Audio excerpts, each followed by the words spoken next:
Mission fail हो जाएगा और वो ये खतरा नहीं उठा सकते थे।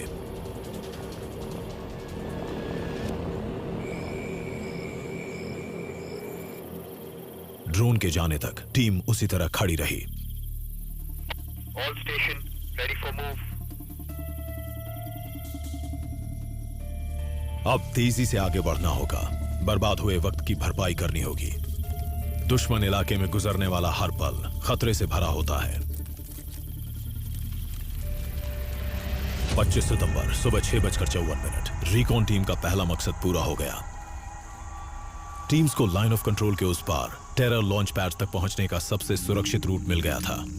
वैसे तो इस तरह का ट्रैक हम 5 से 6 घंटे में पूरा कर लेते हैं, लेकिन उस दिन हमें करीब 10 घंटे लग गए थे।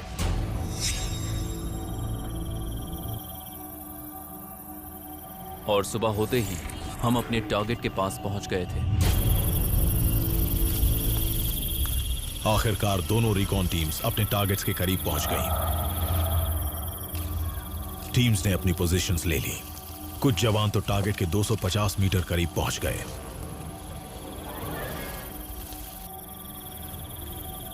उनकी वर्दी उन्हें दुश्मन से छिपने में मदद करती है।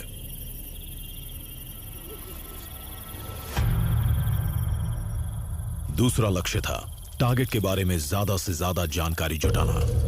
टीम्स को पता था कि उन पर बहुत बड़ी जिम्मेदारी है।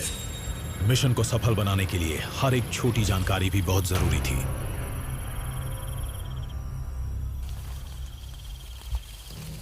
चौबीस घंटे की निगरानी शुरू हो गई, लेकिन खुद को छिपाए रखते हुए। इससे पहले दुश्मन के इलाके में इतना लंबा वक्त इन्होंने कभी नहीं बिताया था।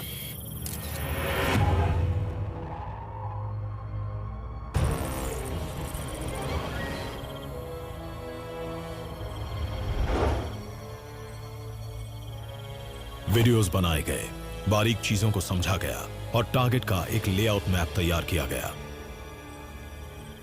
किस तरफ वो अपना खाना पकाते हैं, हथियार, अनाज और पानी वो कहाँ रखते हैं।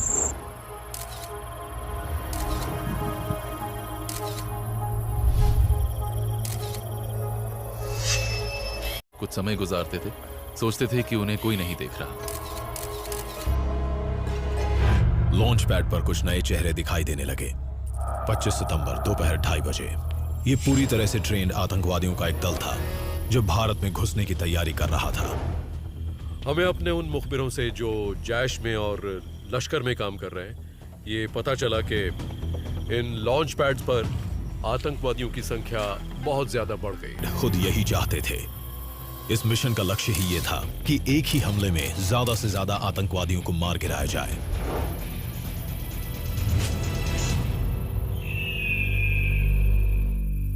शाम ढलते ढलते इन लॉन्च पैड्स पर हलचल कम होती गई और रात 8 बजे तक बिल्कुल सन्नाटा छा गया था। दूसरी तरफ मेजर एक्स के टारगेट पर भी रात तक सभी हलचल बंद हो चुकी थी कि तभी अचानक रात 8:15 दुश्मन गोलियां क्यों चला रहा है? क्या उन्होंने रिकॉन टीम 1 को देख लिया था? मेजर एक्स बिल्कुल शांत थे। उनके जवान गोली चलने के पैटर्न को समझ रहे थे। जल्द ही उन्हें पता चल गया कि यह सिर्फ एक स्पेक्युलेटिव फायरिंग थी। ऐसा अक्सर किया जाता है, जिस दिशा से हमला होने का डर रहता हो उस तरफ अपनी सुरक्षा के लिए इस तरह की फायरिंग की जाती है। मतलब दुश्मन को अब भी रिकॉन टीम की मौजूदगी का एहसास नहीं है। मेजर एक्स और उनकी टीम बिल्कुल शांत बैठी है और उम्मीद कर रही है कि ये गोलियां उनकी तरफ न चलने लगे। 26 सितंबर सुबह 6:30 बजे सुबह तक गोलियां चलनी बंद हो गईं। अब दुश्मन के इलाके से निकलने का वक्त आ गया था। टीम के पास वो सारी जानकारी थी जिसकी उन्हें जरूरत थी।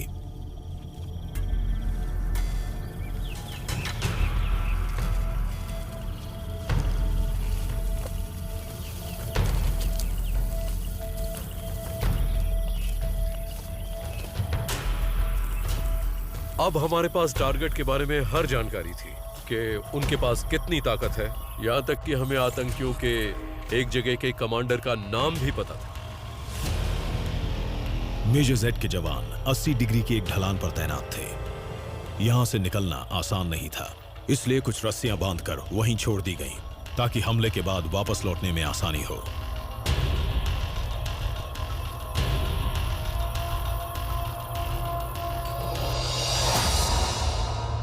अब रिकॉन टीम का तीसरा लक्ष्य, एग्जिट प्लान। वापस जाने के लिए एक छोटा और सुरक्षित रूट ढूंढना यह बहुत जरूरी था, क्योंकि भारतीय फौज द्वारा हमले के बाद उस इलाके की पाकिस्तानी पोस्ट्स जवाबी फायरिंग करेंगी और एक पुख्ता एग्जिट प्लान टीम्स के लिए जिंदगी और मौत के बीच का अंतर बन सकता है। अगले दिन दोपहर तक हम अपनी पोस्ट पर पहुंच गए और उन डिटेल्स को देखने लगे जो हमने वहां से जुटाई थी। अब टारगेट्स पर 24 घंटे नजर रखी जाएगी। Unmanned aerial vehicles special forces के हेडक्वार्टर्स तक लाइव फीड्स पहुंचा रहे थे। 27 सितंबर दोपहर 3 बजे अब हमला करने का वक्त आ चुका था।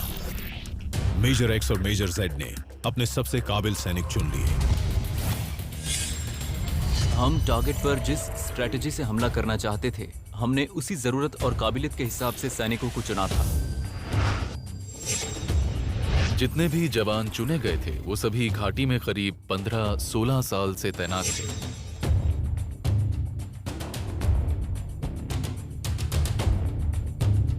हर स्पेशलिस्ट स्क्वाड को अटैक पोजीशन बता दी गई। हर एक के पास घातक हथियार थे।